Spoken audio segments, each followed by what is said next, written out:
Today on The Big Story, 6 pirate incidents in a Singapore Strait in 6 days. What can be done to tackle the issue? Everyone loves a good feast during the festive season, but what do hotels and restaurants do to minimize food wastage? It's the halfway mark for the EPL season. Which team has been a surprise? Are Liverpool certain to lift the trophy in May?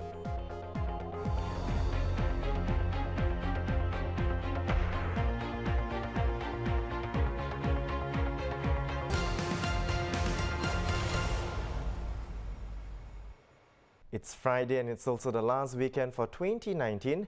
You're watching The Big Story, where we will discuss the hottest topics of the day and explain why it matters. I'm Haryanto Diman, coming to you live from the Straits Times newsroom. The past week has seen a spike in pirate incidents in the Singapore Strait, a serious concern raised by regional piracy watchdog. The latest case was on an oil tanker on Christmas Day. Fortunately, the pirates were spotted by the vessel's chief engineer and fled empty-handed after the alarm system was triggered. The attack on oil tanker Stena Immortal in the Singapore Strait is the 6th pirate incident in just 6 days. The incident brings the total number of recorded piracy incidents so far this year in the Singapore Strait to 30. The Regional Cooperation Agreement on Combating Piracy and Armed Robbery Against Ships in Asia Information Sharing Centre said there is a possibility of further incidents in the Singapore Strait since the perpetrators were not arrested. The centre also called on law enforcement agencies on the littoral states to further step up surveillance and patrols and enhance cooperation and coordination to respond promptly to incidents. To talk more about this, we have journalist Fabian Koh. Welcome, Fabian. Hi, Haryanto. Fabian, with the latest case, the 6th incident in 6 days, right, bringing it to a total of 30 cases so far this year. How serious is this pirate incident issue? Do we know why there is a spike? Okay, so we don't know why there's a spike, but if you're asking me how serious it is, well, you mentioned that there's 30, right? So just to give you a comparison, last year in the Straits of Singapore and Malacca, there were 8 cases. Yeah, and then the year before in 2017 there were 9, and the year before that there was even less, there was only 2. Okay. So you can see that it's actually quite a spike, this year having 30. Yeah. How serious it is? Well, most of Singapore's trade, or a very, very significant chunk of Singapore's trade comes by sea. So Singapore itself is like we are a water state, basically, surrounded by water on all sides. So it clearly compromises the safety of the ships and the crew members and the captains who are running the ships, when they are traveling around Singapore and entering our ports. So it's clear how the presence of the pirates would actually affect us. Right. Yeah. So the cases in the past week, the 2 that happened on Monday, it happened in quick succession. 2 hours apart, less than 2 hours apart. So for that one, no one got injured, no goods were taken, but we can't take it for granted because the 2 cases that happened last Friday. In that one, there was one crew member who was hurt on the neck. And then the perpetrators got away with a gold chain and stuff like engine spare parts. That sort of thing. Let's focus on the latest case. Do we know who the pirates were, and if so, how did they carry out the attack? They fled empty-handed, fortunately, right, for the latest case, So because they fled, so we do not know their identities. But, well, if you look at the cases, right, there's sort of this trend. They always follow the same pattern, the same strategy. If you look at the cases, the number of people involved, about 4 to 6. The type of vessels, usually the big ones like the bulk carriers, the oil tankers. And the timing of the attack is always in the dead of the night. Right. So under the cover of darkness, right, it's very hard to see it out at sea, so hard to get caught. And but due to the proximity, there's reason to not rule out that they are done by the same people or at least organized within the same group. And this being a very serious case and a serious concern, definitely, are there steps being taken to curb this issue here? Well, Singapore is working closely with our immediate neighbours, Malaysia and Indonesia, to monitor and just patrol the waters. And also internally on Singapore's part, because the Singapore Strait it stretches it's not Singapore territorial waters, it stretches to Malaysia and other areas. So our agencies internally on Singapore's end, we have been working together our agencies to implement measures like they share information about cases and trips and all, and they also have been stepping up patrols, especially the Singapore Navy and the Police Coast Guard. Yeah, they're responsible for out on the waters. So yeah, they keep Singapore territorial waters safe and our shipping lanes safe. Of course, surveillance and patrols have been stepped up to ensure that the security is not compromised as well. I'm pretty sure that will be a natural course of action, yes. Yeah. Well, thank you so much, Fabian, for coming on to the show to tell us more about this. For more stories related to piracy at sea, you can visit our website at straitstimes.com. Now, moving on, with the festive season comes a wealth of feast options by eateries and restaurants. Sometimes these good feasts end up with a little too much food left over. So what do these eateries do? Many eateries, especially established ones, take preventive measures to minimize festive food wastage. Some of these measures include taking only advance orders, proper forecasts of food preparation based on previous year's consumption, and using leftovers in dishes on buffet lines.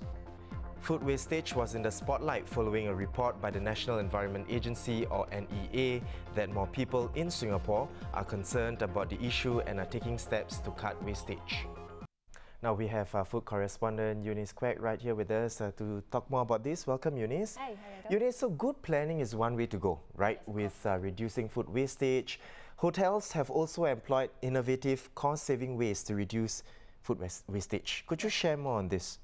So, sure, yeah. So, Grand Hyatt Singapore, for example, their Straits Kitchen and Pete's Place restaurants that serve buffet meals. What they do is they allow customers to actually take away the food items for $10 per box during the final 45 minutes of the buffet. Okay, so you can bring home. Yes. Okay. Yes, just for $10, and it's great because you don't waste. They don't waste as well, and normally buffets tend to be a lot of food, right? So that's a good idea there.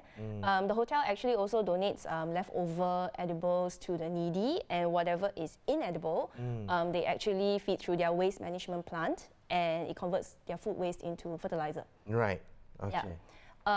Some other places, like the Pine Garden Bakery, what they do is they actually give away their surplus bread and cakes to neighbors. They even give to construction workers, so I think that's also really good to help others as well. Yeah. What some other hotels do, Orchard Hotel and Regent Hotel, they actually sell their leftover pastries and cakes towards the end of the night at a discount. A discounted price. Yeah. And these discounts, how big do they go usually? Pretty good actually. So Orchard Hotel, they sell it at 30% off. What Regent does is between 7 to 8 p.m. it's 30%.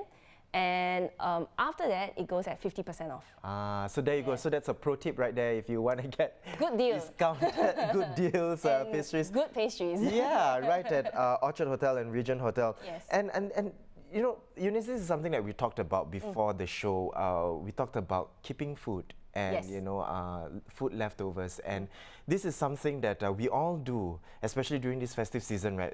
Leftover turkeys, leftover log cakes. If you could share and then take us through, right? What are some things to take note when keeping and consuming leftover food?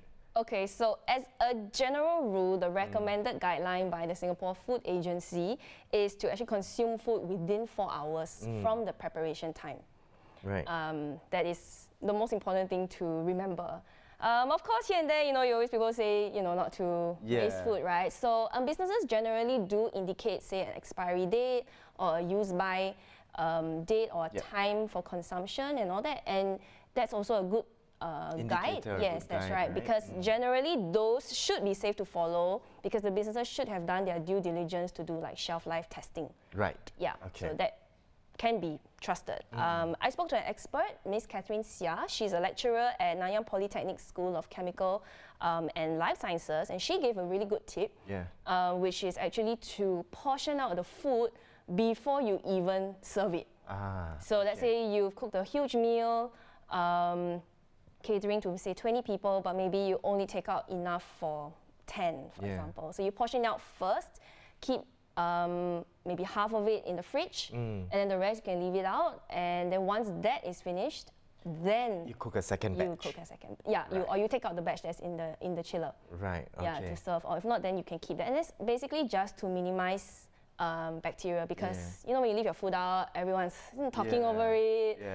You're using your utensils. All over the place, yes, right? Yes. Right, so then all that leads to bacteria multiplying. Right. What about, say, if you want to reheat the food? Any tips on that as well? Yes, so she also mentioned that if you are reheating food, to actually cook it to 75 degrees Celsius for at least 2 minutes. And that is just to ensure that your bacteria is reduced. Right, okay. So there you have it, tips from food correspondent right here, Eunice Quack. Good tips as well, good discounts, 30 to 50%, right? Right at Orchard Hotel as well as Regent Hotel. Well, thank you so much, Eunice, for coming onto the show to share with us on all this. To read more on the measures taken by eateries to reduce food wastage, you can check it out on our website, straitstimes.com. And now let's move on to What's Trending, where Dylan will share with us what's buzzing in the internetverse. Over to you, Dylan.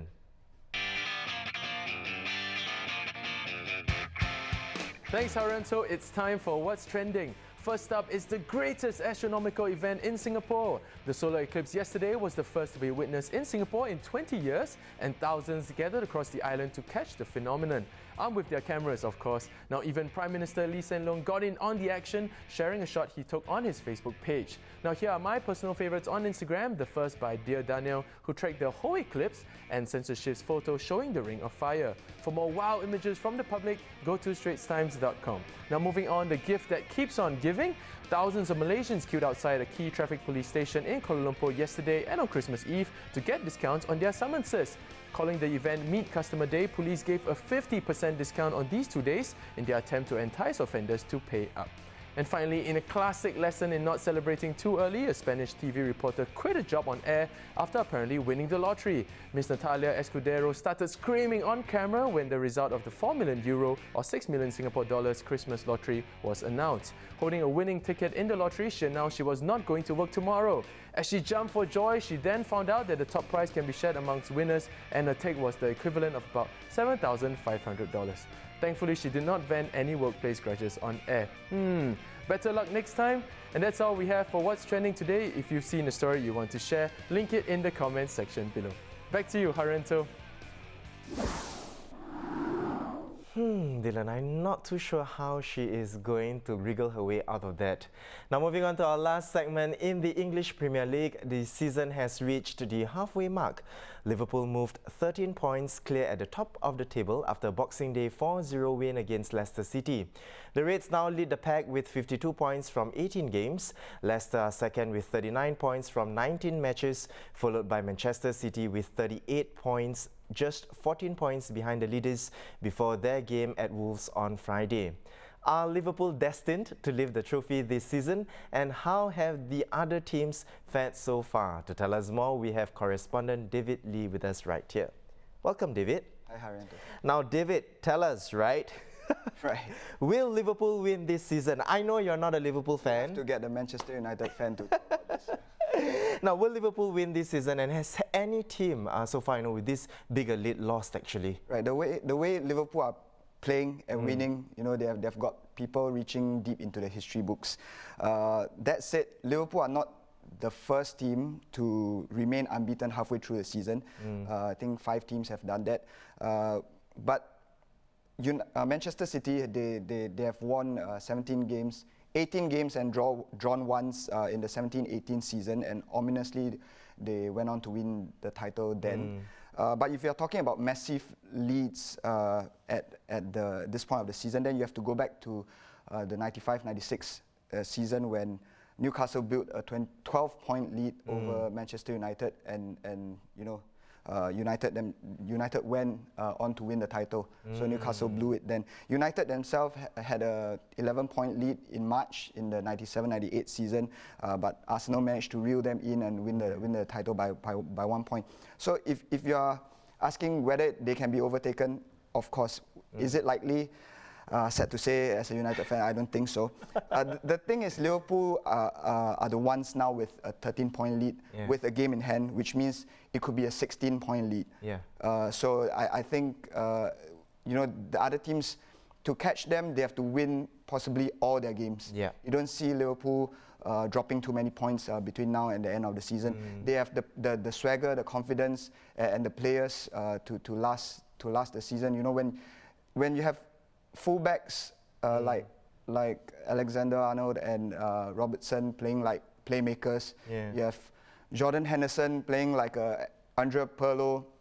I think most teams don't have a chance. Right. Now, David, okay, let's focus on the other teams a little bit, right? Which team has provided the biggest shock or surprise this season for you? Right. For me, it's got to be Sheffield United, who were newly promoted side this season. They have no business to be in the top half, really, but you know, here they are. They're sixth in the league, 3 points outside the top 4 and ahead of more established sides like Manchester United, Arsenal, and Everton. They are so unheralded that going to the season, if you play Fantasy Premier League, like I know many fans out there do, you will know that even Fantasy Premier League, they mistakenly had listed John Lundstrom as a defender instead of a midfielder, even though he's quite the attacking midfielder as we have seen so far this season, and one of the best bargains in the game. So far, you know, Sheffield United have beaten Arsenal, they've held Chelsea, Tottenham, Manchester United to draws. They were unlucky to lose to Liverpool only because of a goalkeeper error by Dean Henderson, who otherwise has had a stellar first half of the season. So, you know, if it will be interesting to see if they can keep up that run, but if Manchester United are not in the top 4, then I hope underdogs like Sheffield United or even Wolves, who are having quite a good season so far, to take that last Champions League spot. Right. Now, David, talking about the top 4, right? You mentioned about the top 4. Which team do you reckon is going to struggle a little bit, you know, in going in or maintaining in the top 4? Okay, so far Liverpool, Leicester City, Manchester City, and you know they are in the top 3. I think they have the experience and a generous enough points buffer to last the season. But below these front 3, you wonder which team really wants the last Champions League spot. You know, this looks like a repeat of last season where Arsenal, Chelsea, Tottenham, and Manchester United, neither of them looked like they wanted it. They were looking like, you know, please have the last spot. They were tripping over themselves and so on. So far this season, this looks like the case as well. United are one of the best examples. They are the only team so far to hold Liverpool to a draw. They've beaten Chelsea, Manchester City, Leicester, Spurs, but they're still 4 points away from the top 4 because they're losing to teams like bottom side Watford. If I were to pick one team from the top 4 to mess it up, Chelsea probably. You know, one week they can be beating Spurs, and last night they're losing to strugglers Southampton. So in that sense, they're similar to United. But if, like I said, if United are not going to make the top 4, I hope underdogs like Wolves or Sheffield United will. Well, and of course, we hope that Manchester United as well Thanks. make it to the top 4. Well, thank you so much, David, for coming on to the show. I mean, it remains to be seen, right, whether Liverpool will certainly win. Like you said, you know, things can happen. Yeah, I wouldn't. All right, thank you again, David, for coming on to the show. Now, to keep up to date with the EPL news, you can visit the Straits Times website. Now, those are our top stories for today. For more news and videos, you can visit straitstimes.com. Once again, I'm Haryanto. Have a good last weekend of 2019, and we will see you on Monday.